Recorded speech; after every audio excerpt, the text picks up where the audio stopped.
ప్రియమైన సోదర సోదరీమణులారా, ఈరోజు మనం బైబిల్ నుంచి అద్భుతమైన విశ్వాసగాథ రూతు గురించి తెలుసుకుందాం.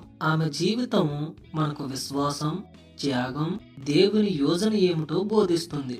ఇశ్రాయేలు దేశంలో కరువు వచ్చినప్పుడు ఎలీమెలకు తన భార్య నయోమి, తన ఇద్దరు కొడుకులు మహ్లోను, కిలియోనులతో కలిసి మోయాబు దేశంలో స్థిరపడ్డారు.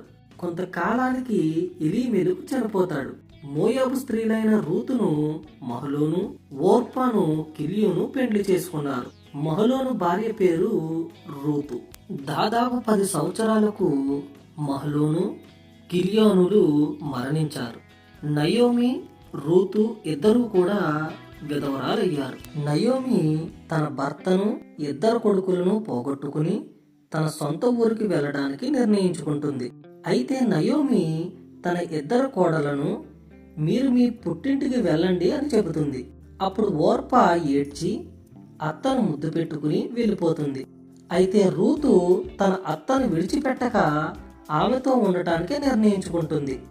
కానీ రూతు మాటలు మాత్రం చరిత్రలో నిలిచిపోతాయి. నీ ప్రజలే నా ప్రజలు, నీ దేవుడే నా దేవుడు అని చెబుతుంది. రూతు మనస్ఫూర్తిగా నాతో రావడానికి నిశ్చయించుకున్నదని గ్రహిస్తుంది నయోమి.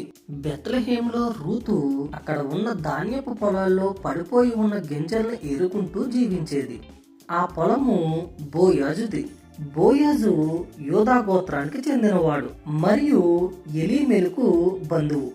రూతు గురించి తెలుసుకున్న బోయాజు రూతుతో ఏ పొలంలోనికి వెళ్లకుండా నా పొలంలోనే ఏరుకో అని చెబుతాడు. నీవు నయోమి అయినా నీ అత్త కోసం నీ దేశాన్ని మరియు నీ వాళ్ళని విడిచి వచ్చావని నాకు తెలిసింది. ఆ సమయంలో బోయజు కొన్ని పేలాలు ఇవ్వగా రూతు కొన్ని తిని కొన్ని దాచుకుంటుంది. దాచుకున్న కొన్ని పేలాలను తన అత్తకు ఇస్తుంది రూతు. అప్పుడు నయోమి బోయజు చాలా మంచి మనిషి, దేవుని భయం కలిగిన వ్యక్తి అని చెబుతుంది.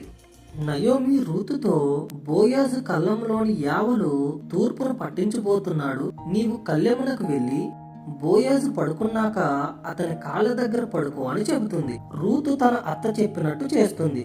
మధ్యరాత్రిలో బోయాజు ఉలిక్కిపడి లేచి నీవు ఎవరని అడగగా అప్పుడు రూతు నీ దాసురాలిని అని చెబుతుంది.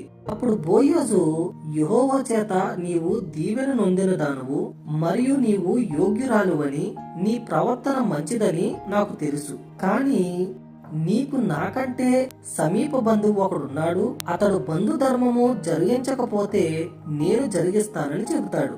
నీవు వేసుకొనిన దుప్పటి తెచ్చి పట్టుకో అని చెప్పగా బోయాజు 6 కొలల యావలు ఇచ్చి పంపాను. ఆ తర్వాత రోజున బోయాజు ఎలీమెలకు సమీప బంధువైన వాడితో ఆస్తిని విడిపించుటకు బంధుధర్మము జరిపించదువా అని అడుగుతాడు. రూతు నుంచి ఆస్తిని సంపాదించుకొనుటకు తనకు ఇష్టం లేదని చెబుతాడు ఆ బంధువు.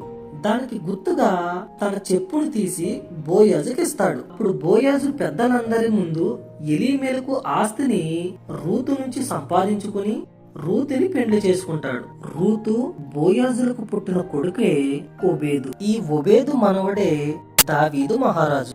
రూతు జీవితం మనకి ఏం చెబుతుందంటే మనం కూడా రూతు వలె ఇతరులను ప్రేమిద్దాం, దేవుని దీవెనలు పొందుకుందాం.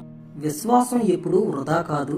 ఈ కథ మీ హృదయాన్ని తాకితే లైక్, షేర్ అండ్ సబ్స్క్రైబ్ చేయండి. దేవుడు మీ జీవితాన్ని ఆశీర్వదించును గాక.